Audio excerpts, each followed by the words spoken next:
Ba, binigyan niya ako ng chocolate. Happy New Year.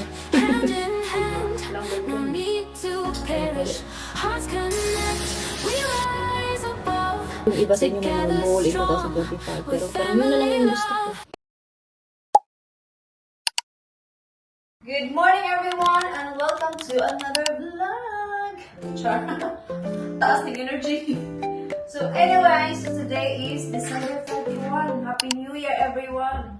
So for sure sa Pilipinas to busy na sila kasi yung kapatid ko nag-send ng picture. Busy na sila. Pero nagsimpa sila kaya sabi ko mamaya na lang mag-video call kasi pupunta din ako sa work. So anyway, 10:49 pa lang. Doon lang ako sa aking fish and chips. Tapos, punta ako sa Morrison after. Actually, pumunta ako kagabi. Pero kunti lang naman yung pinili ko, worth 35 pounds lang.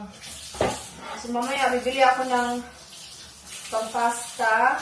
Kasi hindi ako bumili ng sauce kagabi, nakalimutan ko. Tapos, bibili din ako ng pizza. Kasi yun yung i-dinner namin. Pupunta sana ako today sa Eastbourne. Doon sa shop ba na may mga Filipino ba. Pero nag-iisip ako kung pupunta ako doon, bibili ako ng pang-salad, like fruit salad or buko salad. So ako lang yung kakain. Si Kira nagsasala, si Dib kumain ng breakfast. Yung New Year nila dito, bukas pa. Like same din sa Pasko ba? Yeah. Bukas walang pasok kasi close yung mga shop. Ito na yung aming pang-pasta mamaya o itong minced beef. Yung buhok ko ba niliguan ko today? I think hindi siya halata nung after kong magkulay kasi nga may oil siya. Tapos hanggang sa na-wash ko may oil pa rin. Pero ngayon nakikita ko yung kulay niya. Brown. Hindi nga lang marami pero may kulay. Hindi lang. Wala na dito yung aming air fryer. Nilipat ko doon sa kabila. Kaya yung camera doon ko na siya pinapatong. Kasi pag dito yung air fryer tapos nagluluto ako yung ano ba, steam niya. Nakakasira ng cabinet niya. Minsan, ino-open ko lang dito. Unlike kung doon ko siya ilagay, may malaking bintana. So, much better. So, yan, nilipat ko. Mas okay na. Mas may space na siya. Yan, yun din yung sabi ni Dave na ilipat daw doon. Kasi pag nag-open kami dito, tapos nagluto siya, yung steam pumapasok doon. Nakakasira yan ng cabinet. Oh, meron siyang kulay, oh. Kunti lang. Pero meron naman kahit paano. Sa kabila. So, tapos na akong mag-work. Pumunta ako sa Morrison. Grabe busy sa Morrison. Ito lang naman yung binili ko. Kunti lang. Bumili ako ng tissue dito sa kusina.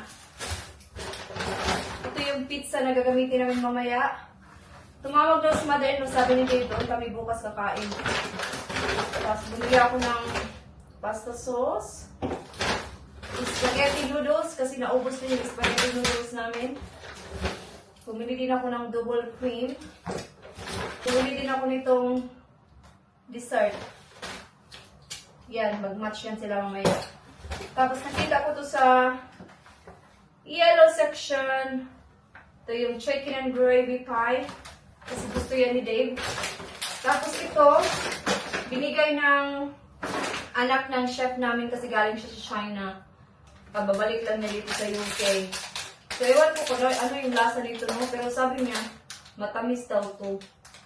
Pero parang siyang balahibo or something. Tingnan niyo. Basta sabi niya, matamis daw yan.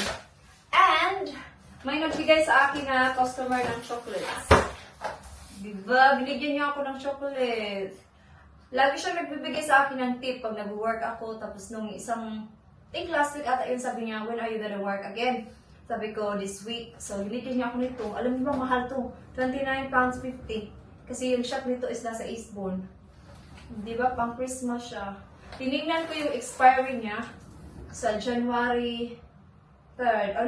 March 1st. So, yes, so March pa naman yung expiry nito. Pero hindi ko na siya madadala sa Pinas. Sayang kasi hindi ko naman ito mauubos.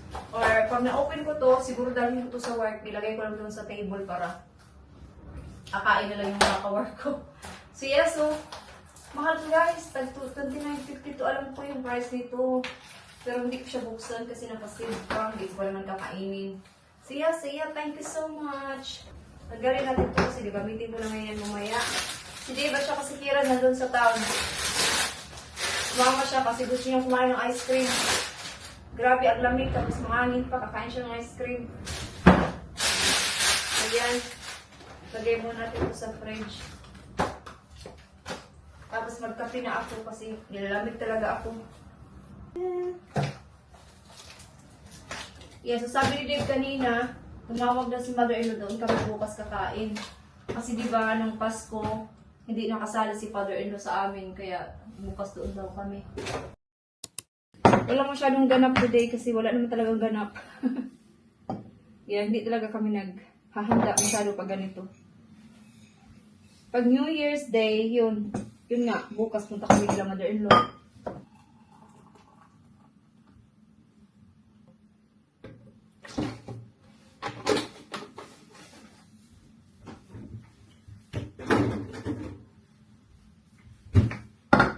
Okay.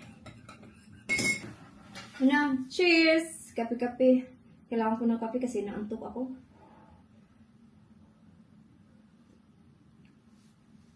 Cheers, guys. Happy New Year. So, nag-order ako sa H&M nung, I think, Boxing Day ata yun. So, ito siya. Open natin. Hindi ko alam kung i-keep ko yung isa dito. Nag-order ako ng cardigan. Don't ask why I haven't been in the camera for a few days. Because? I've been playing just on press side. So, open natin siya. Dalawa lang naman ito. Legit, I'm dressing up as a bear. So, ito siya. Size extra small ata itong in-order ko. Kung magkasya ito, gagamitin ko ito bukas. Ay, kasya ito. Diba? Lang ganda niya. Extra small. Yep, extra small. Ganyan lang siya. Bagay siya pag naka-black ka or naka-denim. Yan. Yung isa, di ako sure. Ito is extra small din. Naka-sale tong dalawa na to. 12 pounds ata. Yung isa. Ito maganda to kasi ano, thick. Magagamit ko talaga to kasi lamigin ako. Mommy, I'm hungry. Hang on, darling. You just had croissant. I didn't. Si Kira laging hungry daw. Hungry na. Kumain na yan. Kaya nagluto na lang si Dave. Para maaga kaming kakain. Siya. Return. I-keep ko to. Parang malaki na siya dito, no? Pero i-try ko to mamaya. Yan lang. Wala pa siyang ganap yung vlog today as in. Kasi wala din naman talaga akong may pakita kasi walang ganap. Si Dave yung magluto ng pasta. Guys, Magkita na lang kami. look at me cooking on the runway. Well, I think i-keep ko siya. Kasya naman yan sa akin kasi extra small. Punta tayo sa kusina para si Dave yung magpakita sa inyo pag nagluto siya.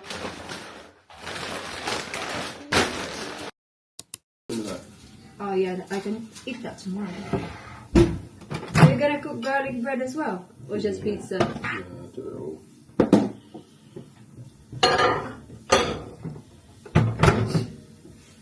God, it's quite chilly today. So, did you check after 2 hours or just half 12? No, check. I've done it about 9:15. I checked it at 1 o'clock. But half 9 is fine. So, David is starting cooking. Leave it. Pasta lang kami tonight. I'll come back soon. Just use, how do you call it? Yung nabili kong sauce is spicy. Maybe just a bit of ketchup. We'll make a bit of macaroni for it. Yeah, might as well, yeah. Magluto na lang si Dave ng macaroni chili. Nabili ko. Chili. You get me a dish out to put it into macaroni. A dish for the macaroni, yeah? Yeah.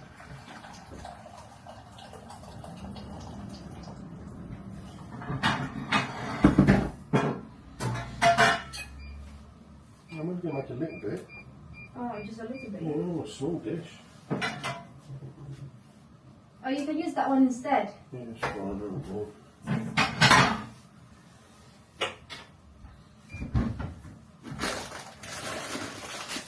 A bit of oil in there.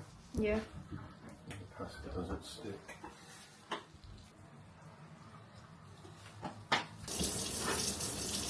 Yeah.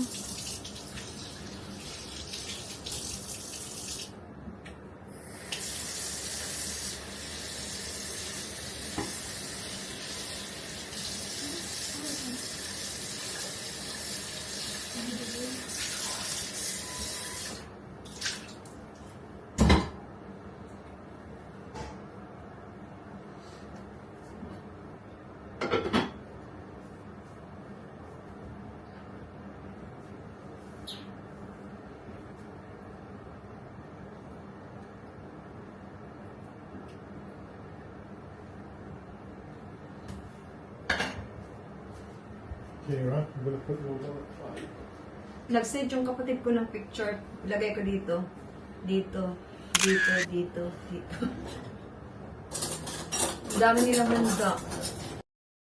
Hi guys, so tapos na kaming kumain. So nandito ako kumain sa kwarto as you can see. So si Div at saka si Kiran doon pa sa sala. Maaga pa naman kasi, mag 6:30 pa lang. So kakain pa kami ng aming dessert na sticky toffee pudding. So anyway, so yeah, so happy new year to all of you guys. So yung kapatid ko nag-chat sa akin. Chat muna kami. Pero hindi kami nag-video call kasi mahina daw yung signal. So yeah, so siguro yung iba sa inyo may mga goal in 2025. Pero ako wala talaga akong goal. It sounds like grabe naman kung wala akong goal. Pero parang yung gusto ko na lang is, ano ba, peace, ganun. Parang good mental health. Yun lang yung ko sinasabi ba. Kasi, wala na. Kung iisipin ko yung nung teenager pa ako at hanggang ngayon na adult na ako ba, parang, di ba pag adult ka na, nag-iiba na yung goal mo sa life mo. Parang gusto mo na lang yung tahimik na buhay, simpleng buhay. Parang yun na lang yung gusto ko.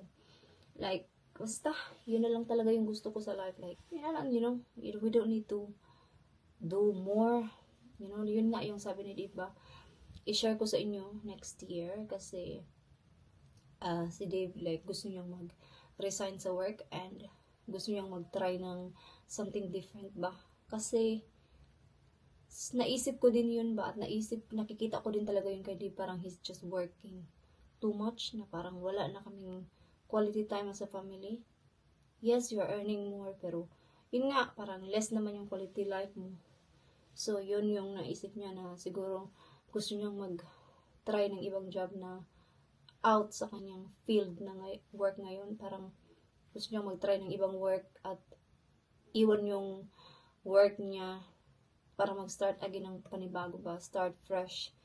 And, yeah, cause, yeah, you're earning more pero hindi naman siya good para sa'yo. Hindi naman siya good for your mental health, stress, ganun. Parang, it's not worth it. So, yeah, yung may mga bagay na we don't need more. Like, parang less is more. Marami akong natutunan in 2024 talaga as in, especially sa personal growth ko. Like, yeah, nag-iba na talaga yung goal ko sa life. Like, gusto ko na lang, yun nga, sabi ko, simple life.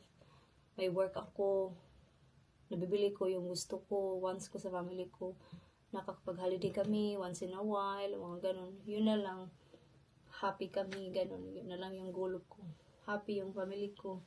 Yun lang. Siguro yung iba sa inyo gustong may maabot na goal, which is good. Pero iba-iba naman tayo ng goal. Iba-iba tayo ng personalities. Iba-iba tayo ng priorities. So, yeah. So, I hope ma-achieve nyo yung mga gusto nyo in 2025.